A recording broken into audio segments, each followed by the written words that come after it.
আমাদের এই ছোট্ট জীবনে শরীর আর মন হলো এমন একটা জিনিস, সাদা কাগজের এপিঠ আর ওপিঠ। তুমি যতই চেষ্টা করো এই দুটোকে আলাদা করতে পারবে না। তোমার শরীর যদি অসুস্থ থাকে, তুমি যতই কাজ করো না কেন, তোমার মন একটুও সায় দেবে না।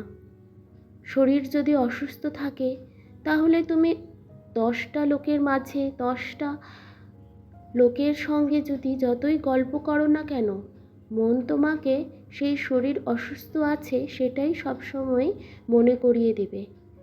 নমস্কার বন্ধুরা, আমি সোমা। আমার ব্লগ ভিডিওতে তোমাদের সবাইকে অনেক অনেক স্বাগত।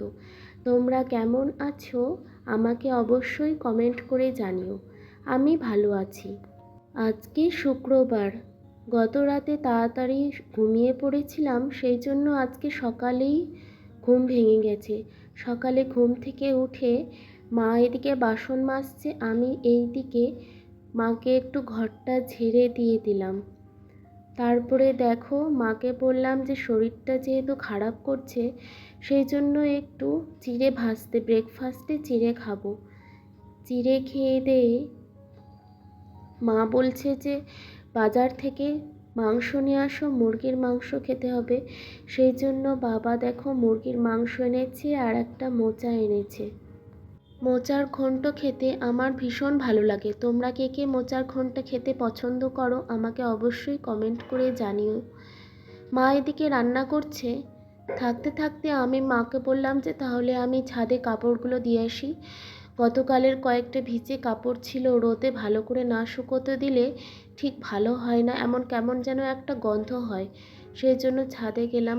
ছাদে আজকে ভালো রোদ দিয়েছিল, সেই জন্য একটু ভালো করে কাপড়গুলো শুকোলে আরও ভালো হবে। যেহেতু বাপের বাড়িতে আছি, সেই জন্য রান্নার কোনো তাড়াহুড়ো নেই, সবই মা করছে। টুকিটাকি যত সব বাড়তি যে কাজগুলো আছে সেগুলো আমিই করছি। মাকে একটু হেল্প না করে দিলে হয়? মা সারাদিন, যখন আমি শ্বশুরবাড়িতে থাকি মা তো সব একাই করে।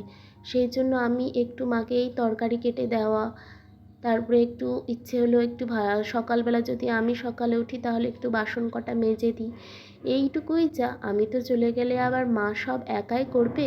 যতদিন আমি আছি না হয় আমি একটু সাহায্য করে দিই মাকে।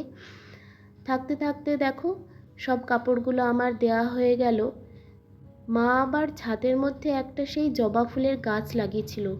জবা ফুলটা যেটা গাছ ছিল সেটা মরে গেছে, সাইড থেকে যে ডালটা বেরিয়েছিল সেই ডালটা বেরিয়ে মা আবার গাছের মধ্যে, টবের মধ্যে লাগিয়ে দিয়েছে। সেই আসল যে গাছটা, সেই গাছটাই দেখো শুকিয়ে একদম মরে গেছে, আর যেটা ডাল ছিল সেটা দিয়ে কত সুন্দর কুঁড়ি বেরিয়েছে।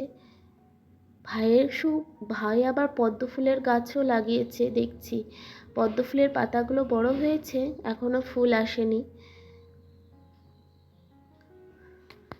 কটা দেখছি তুলসীর গাছও লাগিয়েছে, বেশ ভালো হয়েছে। তারপরে চলে এসেছি, স্নান করে চলে এসেছি। স্নান করা হয়ে গেছে, মার ওদিকে রান্নাও হয়ে গেছে। বাবুকে খাইয়ে দিয়েছি, বাবুকে ঘুম পাড়িয়ে দিয়েছি। ঘুম পাড়ানোর পর আমরা স্নান করে সবাই মিলে খেতে বসবো। আজকের ব্লগ ভিডিওটা কেমন লাগলো তোমাদেরকে তোমরা কমেন্ট করে অবশ্যই জানিও।